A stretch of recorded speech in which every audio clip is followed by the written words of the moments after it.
Oh, God. DeAndre Hopkins. Wide receivers are becoming more and more popular in the games today, and a few players have risen to seize the crown of being the best receiver in the game.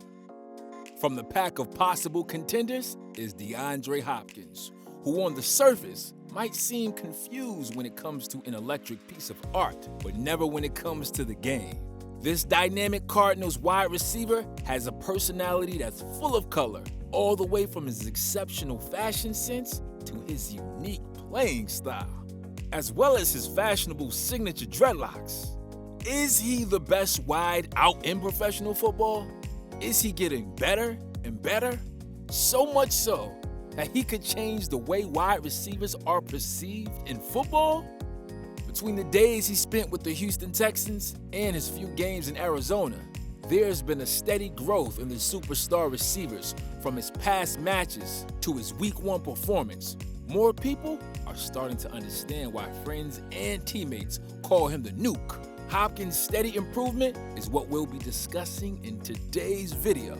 So make sure to leave a like on this video if you're a fan of DeAndre Hopkins. And if you would like to join this month's giveaway of a brand new iPhone 11, then all you have to do is subscribe to the channel and watch this video until the end and find and comment the hidden message. Good luck!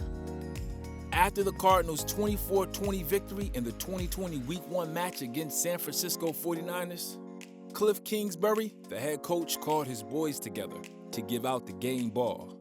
The coach focused on the players' performance and their ability to recover from a few complex situations in the match, especially when things just didn't go their way. Well, I'm sure that if you watched the Sunday match, you would understand why the game ball could only go to one man. That is wide receiver DeAndre Hopkins.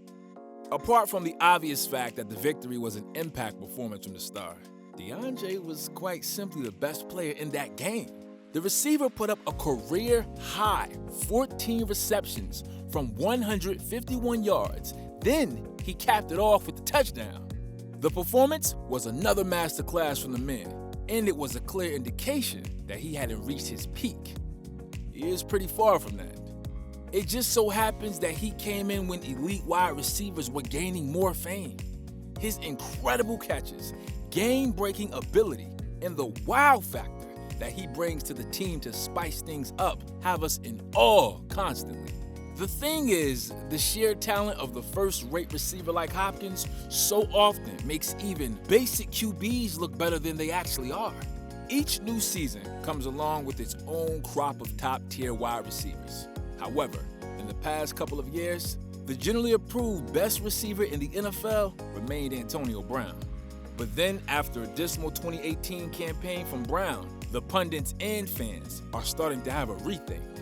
Let's face it, the questions are reasonable, and Father Time is slowly and painfully ticking off Brown's time on the throne. With DeAndre Hopkins constantly doing magic on the field after a career season, it seems that AB has firmly supplanted himself as the undisputed GOAT receiver in the league.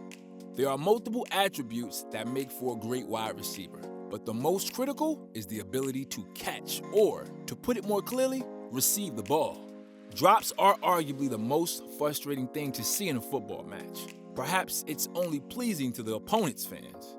This is not a problem for Hopkins. In his breakout year for the Clemson team, he tallied 82 receptions for 1,405 yards and 18 touchdowns. After such a terrific season, the star declared for the NFL draft in 2013. That year, the Texans made DeAndre the 27th overall selection. In his rookie year, Hopkins displayed a lot of promise, but he couldn't flourish like he'd have wanted to, as he was playing backup to Andre Johnson. But like any star worth his salt, all Hopkins really needed was an opportunity to prove his quality.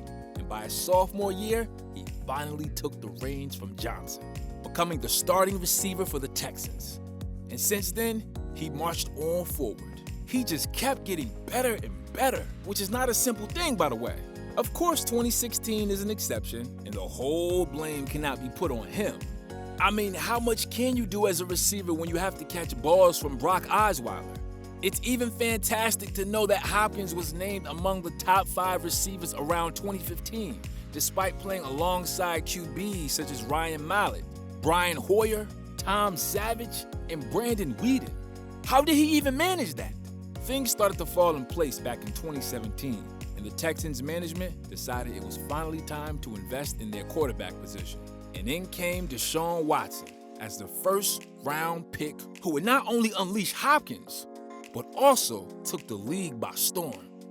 Soon after, Watson got the starting job in week 2. Nuke began to explode, going on a torrid 6-week stretch. Everything was just so right until a terribly torn ACL squashed Watson's season. And boom! Hopkins had to readjust to life-catching balls from Tom Savage. Well, in time, he moved to Arizona, where he has continued his quest for the crown as the #1 wide receiver in the league. Just this year, he made the NFL's top 100 list, sitting at number 8 and for the second year in a row. To show you how much he has blossomed in the Cardinals team in his first season, Hopkins broke the franchise's record for the highest number of receptions in one season. He made 115 receptions together with 1,407 receiving yards, plus 6 TDs in one season. The previous record holder, Larry Fitzgerald, recorded 109 receptions. The Associated Press got him a place in the second-team All-Pro. Then later, he made the 2020 Pro Bowl team. What would it take? Is it blocking, catching a TD, or playing a decoy? Hopkins is prepared to do it. One very impressive stat from this guy was the fact that he didn't record one single drop through 2018. When a receiver hits a target high of 163, it's quite inexplicable how he managed not to drop the ball ever in 115 catchable targets. It's a bit magical because it's quite against the laws of physics how he just gets up there and the ball sticks to his hands. The fact is, DeAndre is a complete wide receiver as any team can ever boast of, as well as being an incredible route runner. Watch Hopkins on a good day, and you'll be mesmerized that he can pretty much run every route imaginable. The superstar receiver uses his fantastic speed and blazing release to get down the field quickly. Standing at 6'1", weighing 212 pounds, this guy puts his large frame to good use, as well as his elite jumping ability. Hopkins dominates and uses his elusiveness and quickness to navigate through an opponent's defense. And that right there is why he has a legitimate claim to be the best wide receiver in the NFL. And if he isn't now, he's well on his way there. With that being said, we end today's video. What are your thoughts on DeAndre Hopkins this season? How far do you think he can take his team and his personal game this season? Let us know your thoughts down in the comments below.